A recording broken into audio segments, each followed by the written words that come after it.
เนาะเอาตอนนี้บาตูนก็อยู่ที่มืดอยู่ที่กองลางเฮือนของน้องบ้องตัวน้อยเนาะบาตูนนุ่งเสื้อแบบนี้มาแต่ลินกีฬาพี่น้องเลยก็อยู่บ้านเนี่ยก็มันจะฮอดบุญประจำปีเรียนว่าเพิ่นจัดกีฬาการแข่งขันเพิ่นจัดการแข่งขันการหัดบนบ้านคนจัดก็คือเบาเจ็บเป็นคนจัดเพิ่นอยู่บ้านเนาะก็เตะบ้านแล้วก็เลยมาหาน้องเพิ่นสิมานัดน้องเพิ่นนี่แหละสิมาบอกน้องเพิ่นแต่งตัวท่าเพราะว่ามื้อนี้เป็นมื้อที่ทีมงานเฮาสิไปกินดาดพี่น้องเอ้ยสิพาน้องๆไปกินดาดมีน้องบองน้องอัมพรเบาโก้เบาอนงเนาะก่อนสิพาน้องเพิ่นก็กราบทักทายสบายดีเด้อสบายดีพ่อแม่พี่น้องหมดสุขสุขคนก็ยินดีต้อนรับ2เอาตูนแนลคือเก่าบ่ว่าในไทยในลาวแล้วก็ต่างประเทศผู้ใหญ่ใจบุญทุกท่านเด้อไปพี่น้องเอ้ยนี่เนาะน้องบวนประเทศยังกันปะโถ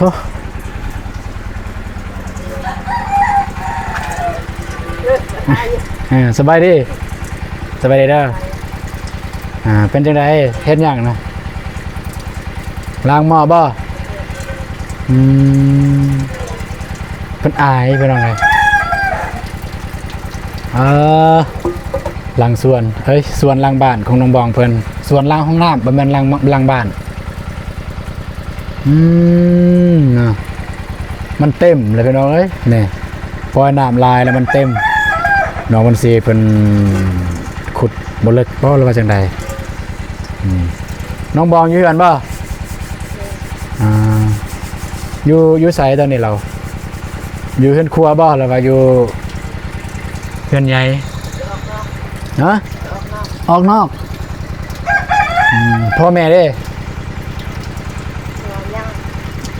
แม่เด้โอ้แม่ไปเก็บกาแฟเอาบกวนน้องเพิ่นละเพิ่นเอาไว้น้องเพิ่นอายไปหาน้องบองเพิ่นอยู่ไสตอนนี้อยู่เหือนบ่น้องบองเอ้ยน้องบองที่ฮักทำอะไรอยู่น้องเพิ่นบ่อยู่เพิ่นน้องกันเนาะคือว่าเกิบอยู่นี่อยู่เกิบนี่บตูนมาซื้อเพิ่นน้องบ่ได้ซื้อหยังมาฝากมาตอนน้องเพิ่นเพราะว่าสิได้ไปพุ่นละสิไปกินข้าวอยู่เมืองพุ่นละสิมานี่แหละสิมานัดน้องเพิ่นให้อาบน้ำอาบทาก่อนเพิ่นเนาะเดี๋ยวทาน้องเพิ่นมาก่อนเพิ่นเอากันนะจักข่าวนึงอยู่ถึงเหือนบ่ลงมาถ่าเป็นชั่วโมงแล้วได้นะสบายดีเด้อสบายดีแป๊บใส่ไมค์ก่อนเพิ่นบ่ได้ยินเสียงโดยสบายดีด้วยตู้แล้วก็สบายดีพ่อแม่ผู้ใหญ่ใจบุญทุกท่านก็สบายดี FC ฝั่งไทยฝั่งลาวหรือว่าอยู่ต่างประเทศหรืออยู่ในบ้านก็ขอสวัสดีสบายดีเบิดสุขคนเด้อยากนะบัดนี้เนาะบัดผมซื้อก็สะบัดเรื่อยๆนะเดี๋ยวนี้เนาะแบบแกงหัวเรื่อยๆ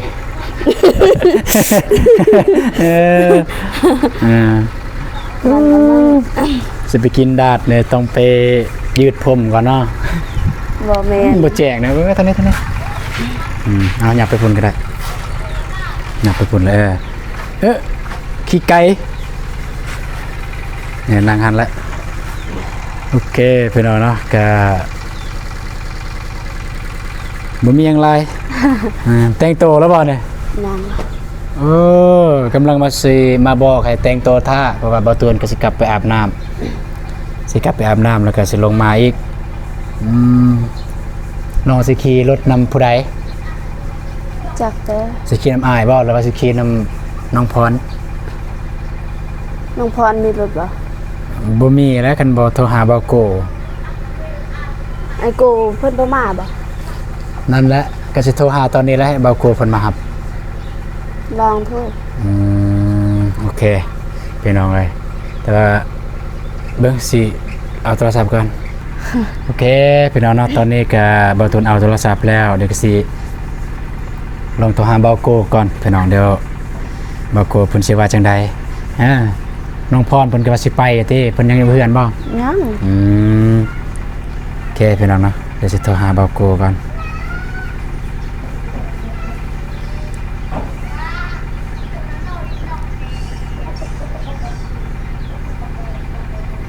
เบาโกติดอยู่เพิ่นสิว่าจังไดพี่น้องเอ้ยถ้ามันมีเบาโกแน่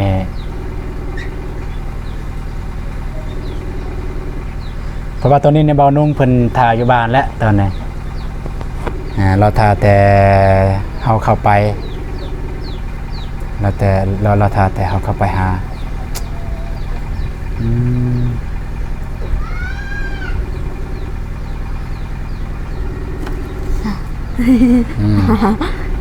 อายเปล่า อาย โอ้เสืองามเนาะผู้ใดซื้อให้นี่ บู ไอ้เตี้ยงซื้อกินข้าวกินน้ำแล้วเปล่า กิน ข้าวเช้า แล้ว ข้าวเช้าเด้ โดย ข้าวเที่ยงเด้ ยัง โอ้แสดงว่าสิท่ากินดาดโดยเฉพาะเลย โดย บ่กลัวบ่ฮับพี่น้องเอ้ยสิเรื่อยเนาะบาดนี่บ่กลัวบ่ฮับจำเป็นแล้วเฮาก็ขี่รถ3คันไปขี่รถ3คันคันสิโทรหาเบานงมาฮับกันบ่มันก็บ่งามแน่จักหน่อยบ่คือจักหน่อยแต่จักหน่อยเมียไอ้นงสิว่าเดี๋ยวจะน้อยน้องยังโทรหา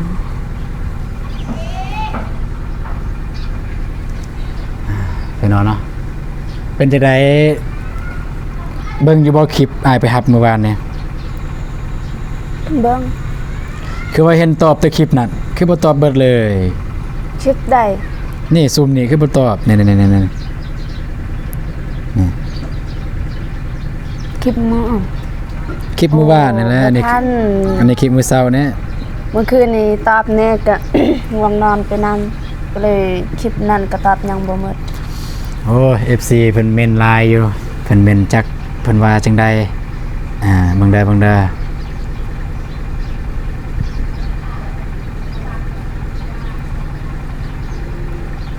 พิ่นว่าน้องอุตสาห์ไปทำคุมสวยมาจะส้มเขาสักคำก็ไม่มีการ์ตูนเอ้ยเก็บอาการตื่นเต้นของเจ้าไว้สักนิดแล้วความคิดดีๆคำพูดดีๆมันจะออกมาโดยธรรมชาติจริงๆเบาตูนก็เป็นคนแบบมันเป็นคนว่านไปหน่อยมันเป็นคนว่านเป็นคนใสว่าซั่นซะเป็นคนตรงๆเว้าแข็งๆแห้งๆแต่ก็บ่ได้แปลแบบบ่ฮักประมาณนั้นพี่น้องเอ้ยเว้าอาจจะบ่คือกันว่าเว้าอาจจะบ่ม่วนเวลาเว้ากับน้องเพิ่นเว้าอาจจะบ่ม่วนเว้าแห้งเว้าเข่งอะนะแต่มันก็ออกจากความรู้สึกบางเทื่อความรู้สึกเขารู้สึกเป็นห่วงเฮาก็เว้าเข่งก็มีแต่อย่างว่าน้องเพิ่นไปดึกไปเดินเนาะเฮาสิไปเว้าหวานเป็นจังไดน้องคือไปดึกฮู้บ่อายเป็นห่วงมันก็จักจังใดเนาะเฮาก็เว้าเข่งเลยเป็นจังไดคือไปดึกไปเดินคือไปตอนกลางเว้นประมาณนั้นอันนะสำเนียงแต่ก็บ่ได้แปลว่าฮ้ายบ่ได้ฮ้ายอันนะแบบมันเป็นเสียงแบบเข่งซื่อๆแต่สำหรับน้องนะน้องรู้สึกว่าเมื่อวานอายฮ้ายน้องบ่ บ่ ก็บ่ได้หาย ก็แบบปกติแบบยอกกันนั่นน่ะ แม่นแต่ว่าเข้าใจอยู่ FC เพิ่นฮักน้องหลายเด้คนฮักน้องหลายถ้าบ่ตูนเฮ็ดน้องเสียใจเพิ่นพร้อมสิถล่มอายเลยเด้ อลีอลีได้ตัวนี้เพิ่นถล่มอายเลยได้คันอายเฮ็ดน้องเสียใจเมื่อยเอ้าจับเบื้องนั้นเจ้าอีกจับจับจับอยู่บนนี่แบบนั้นมันซื้อไหมซื้อ บ่ได้ ดำแห้งเลยเนาะ บ่เห็นหยังเลยอายเนี่ยนะเนี่ยดำแหงเลย โอเคพี่น้องเอ้ยบ่มีหยังหลายพี่น้องเนาะก็มาหาน้องเพิ่นก็แต่สิคิดว่าน้องเพิ่นยังบ่ทันได้อาบน้ำเพราะว่าตูนก็อยู่ไกลๆอยู่นี่แวะมาหาเลยบอกให้น้องมาอาบน้ำอาบในท่าเธอก็สิได้ไปแต่ตอนนี้โทรหาเบาโก้ยังบ่ทันได้เพราะว่า1นี่มันทางจุดประสงค์ผู้ใหญ่เพิ่นอยากให้ทีมงานเฮาไปกินชิ้นดาดคือเบาตูนเบาโกเบานุ่งน้องพรน้องบ้องไปกินนำกัน5คนเพิ่นว่าถ้าเป็นไปได้ก็ไปกับเพิ่นเมียเบานุ่งเลยแต่มีเบานุ่งน่าจะไปบ่ได้ดอกเพิ่นขาลูกในท้องแล้วก็ซองกับน้องๆบ่มีรถพี่น้องเอ้ยน้องๆบ่มีรถจังซี่ก็จำเป็นต้องได้โทรหาเบาโก้พี่น้องเนาะ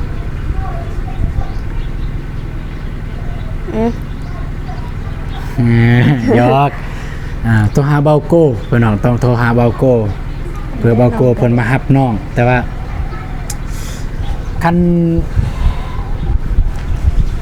เบาโก้มาเนี่ยเฮ็ดจังได๋เนาะก็พี่น้องก็เอารถคันเมื่อวานนี้ไปก็ได้อยู่บ่โดยได้เนาะได้แต่ว่าก็สมมุติเฮาไปแต่สมมุติเฮา3คนและทางนั้นเบานงมันก็บ่ครบเบาโกอีกมันมีเบาโกมันบ่ครบปะนะตามจุดประสงค์ของผู้ใหญ่เพิ่นมันก็เฮาพอกินนี่มันบ่แซ่บเฮ็ดจังได๋บัดนี้ต่อยากเนาะเบาโกนี่ก็ได้เบิ่งสิโทรหาอีกครั้ง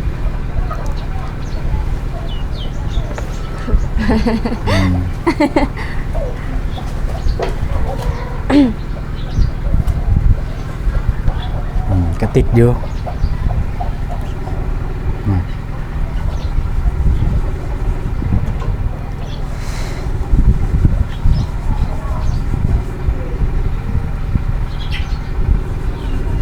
รอเนาะทางหลังดำแห้งเลยเนาะต่างสีต่างเลยเนาะอายเด้อ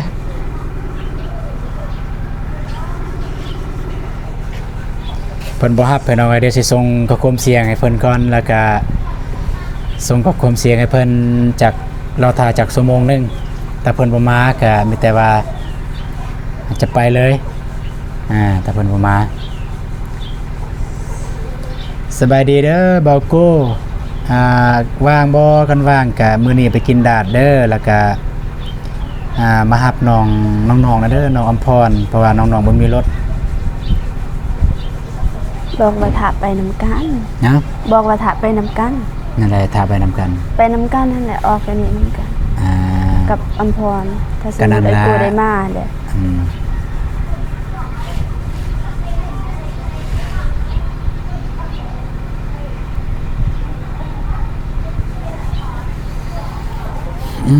เพิ่นบ่ฮับซ้ายพี่น้องเอ้ย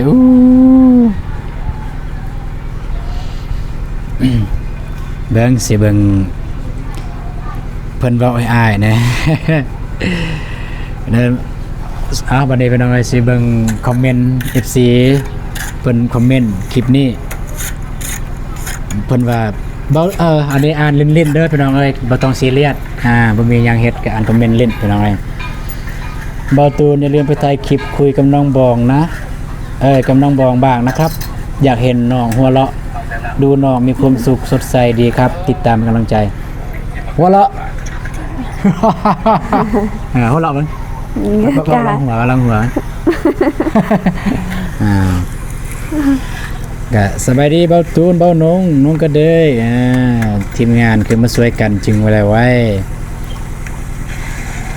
เบาตูนไปถ่ายกับน้องบองและขอโทษน้องบองนี่สำคัญเลยตัวนี้จ้ะอ่านเมื่อวานอยู่เบาตูนได้อ่านอยู่เบาตูนไปถ่ายคลิปกับน้องบองและขอโทษน้องบองและ FC ด้วยเรื่องไม่รับโทรศัพท์ FC จะได้รักและเอ็นดูตลอดไปทางคลิปเบาตูนก็ได้ขอโทษแล้วก็ทางคลิปเบาตูนคลิปก้อนๆก็ได้ขอโทษแล้ว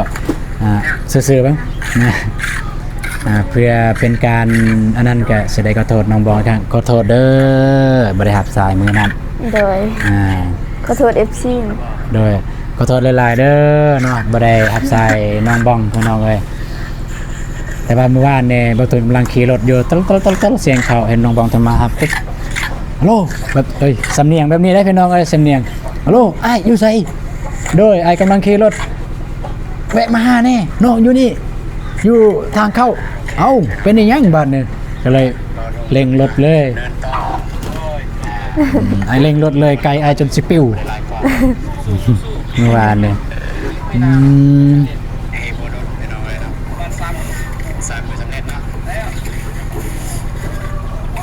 อยู่ใส่เนาะ ไปเสร็จแล้วแล้วบ่ห้องน้ำน้องเด้อ น้องก็เดินป่ะ เด้อน อกอยู่บ้านเดียวก็ไม่เปิดเบิ่งทิปถ่ายคลิปที่บ่ถ่ายคลิปไปเบิ่งนี่ซ้ำนี่แหละซ้ำที่พวกไอ้ถ่ายนี่แหละ จักคนก่อน สองคนเบาหนึ่ง ไหว เบา แท้ ตูนไหวซะป่ะ ไว้ โอ้ย ตอนเฮ็ดห้องน้ำน้องเสรีก็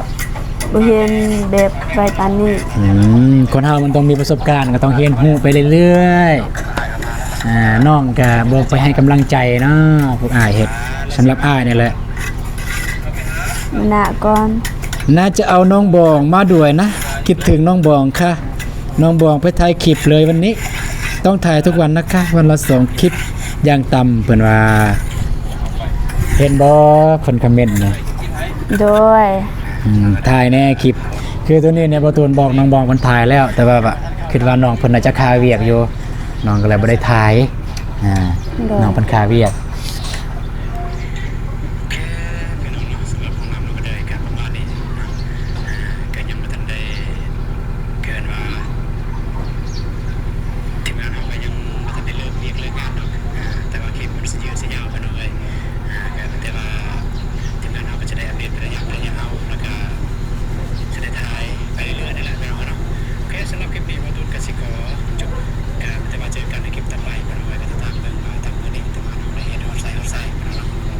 โอ้ กินข้าวเช้าแล้วบ่ โดยกินแล้วโอ้นี่เพิ่นว่าเบาตูนที่ซองบองตูนหลุดไปเพราะผิดกฎ2ชุมชนของชุมชนเข้าข่ายละเมิดลิขสิทธิ์ชาวบองอีกอย่างชาวบองยังไม่ได้ระบุนิติภาวะต้องอายุ20ปีขึ้นไปเราต้องระวังการและต้องถูกตัวของชาวบองให้น้อยลง ได้ ไทยเขาถือระวังคำพูดเชิงสู่สาวในการออกสื่อจะพูดก็ต้องนอกจ้อให้พูดออกสื่ออยู่ห่างสาวหน่อยจะดูดีกว่านะก็ อันนี้บ่แม่นเบาตูนสิบ่แม่นเบาตูนปฏิเสธก็คือดีแล้วเพิ่นแนะนำแบบนี้แต่ว่ามันเบาตูนสิตั้งข้อสังเกตคันมันสิปิวย้อนแบบนี้คันมันสิปิวย้อนแบบนี้และซองเทปตูนถ่ายตอนนี้นะคือแบบบ่ได้เป็นหยังแต่บตูนคิดว่าเนี่ยมันปิวย้อนบตูนบ่สามารถยืนยันตัวตนยืนยันเบอร์ได้เพราะว่าช่วงนั้นเนี่ยเพิ่นให้ยืนยันบตูนยืนยันแล้วยืนยันอีกยืนยันแล้วยืนยันอีกกันนะโอ้แล้วก็เพิ่นว่าเวลาอันนี้เป็นเพิ่นแนะนำพี่น้องเอ้ยเพิ่นแนะนำทางที่ดีเวลาพูดออกสื่ออย่าหัวเราะใส่คำพูดที่สุภาพพูดให้ถูกหลักการเรียบเรียงคำพูดให้เพราะต้องมีคำลงท้ายเช่นสบายดีหรือเจ้าครับหรือค่ะเป็นคำแนะนำที่ดี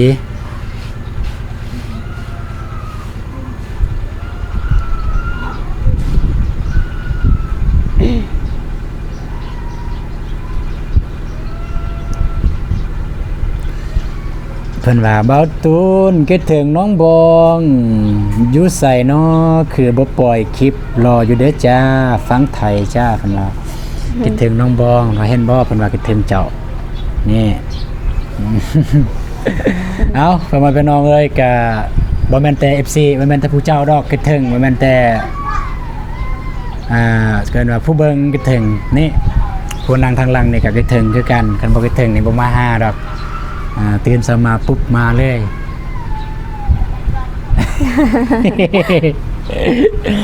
ยังสันในตู้แขวเด้ โคตร มาเปลี่ยนมุมเป็นมุมกองเป็นมุมกองให้เพื่อนน้องเลยดำมิลีเนาะคนมันดำแหงเนาะบ่มีบอลเพิ่นใส่ฟิลเตอร์เนาะใส่ฟิลเตอร์แต่ยังแบบให้มันขาวแน่บ่มีแต่งอันนี้ เป็นเตรังยะ แต่งแล้ววะเนี่ยแต่งหน้าแล้ววะ โดยทาลิป ตาลิบน้องแต่งหน้าแล้วแม่นบ่ โดย มื้อใดสิแต่งกับอ้าย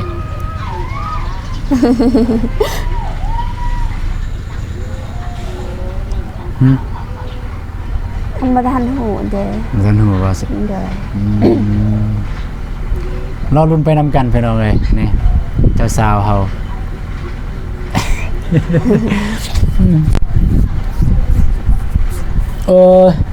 โอเคพี่น้องพ่อแม่พี่น้องเอ้ยก็มีแต่เบาตูนก็สิกลับไปบ้านก่อนไปอาบน้ำอาบในแล้วถ้าเบาโกเพิ่นบ่ได้มารับก็สิได้ไป2คันก็คือคันหนึงน้องบองกับน้องพรหรือว่าน้องบองอยากขี่นำผู้ใดก็ได้อยากขี่นำอายก็ได้อยากขี่นำน้องพรก็ได้แล้วก็ไปหาเบาอนงเลยอยู่เฮือนเบานงและมื้อนี้แหละสิได้เห็นเฮือนเบานง บองสิได้เห็นเฮือนเบานง ได้เห็นนะ แล้วก็ไปนำกันเลยไปหามซีนดาดไปกินซีนดาดแล้วก็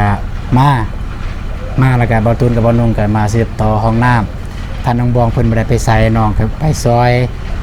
ไปคนปูนซอย โดย ยินบ่ โดย ประมาณนั้นพี่น้องเอ้ยก็บ่มีหยังหลายก็คลิปนี้ก็ไปแต่มานั่งเว้านั่งเล่นซื่อๆพี่น้องเนาะก็คือเบาตูนเว้าอันแหละบางเทื่อเบาตูนเนี่ยคำเว้าคำว่าอาจจะบ่ได้ม่วนบ่ได้ถึกหูผู้ใดบ่ได้ถึกใจแล้วก็บ่ได้ว่านก็ต้องขอโทษขออภัยนำเวลาพี่น้องเอ้ยเนาะบางเทื่อเบาตูนคือเป็นคนจังซี่แหละแบบว่าบ่ได้หวานนะแต่ก็เป็นคนเว้าแข็งกระด้างนะทางลาวใต้เอิ้นว่าแข็งกระด้างอาจจะบ่ได้ม่วนบ่ได้หวานแต่ก็บ่ได้หมายความว่าเบาตูนสิบ่ฮักหรือสิบ่ได้เป็นห่วงทางน้องบองเพิ่นคันบ่เป็นห่วงเมื่อวานเนี่ยเบาตูนเซยเลยเวลาเพิ่นโทรมาเนี่ยแบบเพิ่นโทรมาปุ๊บแล้วเพิ่นว่าน้องนี่อยู่หั่นอยู่นี่เบาตูนได้ยินปั๊บแล้วก็รู้สึกเลยแบบคือแบบใจมันดึงเลยนะอยากไปนะไปเลยนะไปเลยอีหลีก็ไปเลยแต่จริงๆนี่สิบ่ถ่ายคลิปได้ความสิบ่ถ่ายคลิปเลยความแบบว่ามันฟ้าวแต่บัดสิฮอดบ่ตูนก็คิดว่าถ่ายคลิปซะถ่ายเพื่อให้เพิ่นได้เบิ่งว่าเฮาใส่ใจอาลีนะบ่ตูนก็ถ่ายบัดสิฮอดแป๊บถ่ายแล้วก็ตอนมาแล้วก็มีคำถามนึงเพิ่นว่าแบบเป็นคำแนะนำนะมันคำถามนะเพิ่นว่าที่จริงเบาตูนน่าจะถ้ากินข้าวกินน้ำกับน้องเพิ่นก่อนเพิ่นว่าฟ้าวยังเป็นห่วงยังไก่หั่นไก่ไล่นี่เลยก็ ที่จริงเมื่อวานนี่เป็นน้อยเมื่อวานนี่ที่จริงนะฮะ ที่จริงเมื่อวานนี่เพราะว่าทางน้องเพิ่นกับบางตูนเบิ่งแลบทรงไม่เมื่อยนะทรงไม่เมื่อยแล้วก็บางตูนได้ถามลังไม้เด้อบางตูนถามลังไม้ว่าจังได๋มื้อนี้โอเคบ่นะแบบบ่ได้เมื่อยบ่จังซั่นนะไปทางน้องเพิ่นว่าเพิ่นเมื่อยรู้สึกว่าเมื่อยรู้สึก ง่า ว่าย เมื่ คือ อย แบบว่ามีแต่นั่งดนเป็น5ชั่วโมงเป็น5-6ชั่วโมงลูกค้าหลาย น้องเพิ่นว่าเมื่อยบ่ตูนก็เลยว่าโอเคกันสั่นก็อาสิบ่อยู่นำคันอายุนำน้องก็บ่ได้พักผ่อนเพิ่นน้องเอ้ยบ่ได้บ่ตูนก็เลยถ่ายแล้วก็ถ่ายหน่อยนึงแล้วก็ขอบลาน้องเมื่อแล้วก็เห็นเบาวงเพิ่นมา เบาวงเพิ่นมาก็ทางน้องก็เนาะเบาตูนเข้าใจว่าทางน้องปฏิเสธทำงานบ่ได้ดอกพัฒนาผู้ใดมานะคือเฮาบ่สามารถคือน้องบ่สามารถปฏิเสธทางทีมงานได้แต่กระเทือนให้เพิ่นมาเนาะเพิ่นมาเฮาสิว่าอ้ายมื้อนี้น้องอยากพักผ่อนเด้ออ้ายบ่น้องบ่เข้าเด้อบ่เข้ากองบ่เข้าหยังมันก็เบิ่งแล้วมันก็รู้สึกว่ามันบ่อยากงามนะบางคนที่เข้าใจก็ดีบางคนที่เพิ่นบ่เข้าใจเพิ่นอยากเว้าเฮาเพิ่นก็เว้าประมาณว่าบัดใดมีหยังแหละทีมงานอยากถ่ายบ่อยากให้ถ่ายประมาณนั้นมันก็มีหลายคำเว้าหลายความหมายพี่น้องเอ้ย ก็คืออยู่ในสังคมเฮานี่ก็ประมาณนั้นพี่น้องเอ้ยที่บ่ตูนอยากมาเว้าว่าบ่มีหยังหลายโอเคมีแต่ว่าอ้ายก็สิกลับก่อนสิไปอาบน้ำอาบท่าอยู่เฮือน ไวเด้อหิวข้าวแล้ว หิวข้าวเด้อแล้วก็น้องอย่าลืมบอกน้องอำพรเด้อ โดย บอกเพิ่นอาบน้ำแต่งตัวท่าแล้วก็ออกไปเลย โดย โอเคพี่น้องเอ้ยบางเทื่อบ่ตูนก็บ่ได้ถ่ายในการเดินทาง แต่ว่าสิไปถ่ายอยู่ห้านหันเลยพี่น้องกันแต่ว่ารอถ่าเบิ่งนำกันว่าแล้วแต่คุมสะดวกเพราะว่าตูนก็ขี่รถผู้เดียวแน่ก็บ่ได้จับกล้องอีหยังสิได้อัปเดตการเดินทางบางเทื่อก็ฮอดพุ่นฮอดเฮือนเบานงจึงสิได้เปิดคลิปบ่แล้วก็แล้วแต่ก็เราถ่ายเบิ่งนำกันพี่น้องกันเนาะโอเคสำหรับคลิปนี้บ่ตูนก็สิขอจบคลิปเพียงเท่านี้มีแต่ว่าเจอกันในคลิปต่อไปพี่น้องเอ้ยผิดพลาดประการใดก็ขอโทษขออภัยในเวลาพี่น้องเนาะโอเคบ๊ายบายเจอกันในคลิปต่อไปพี่น้องเอ้ยสบายดีเด้อ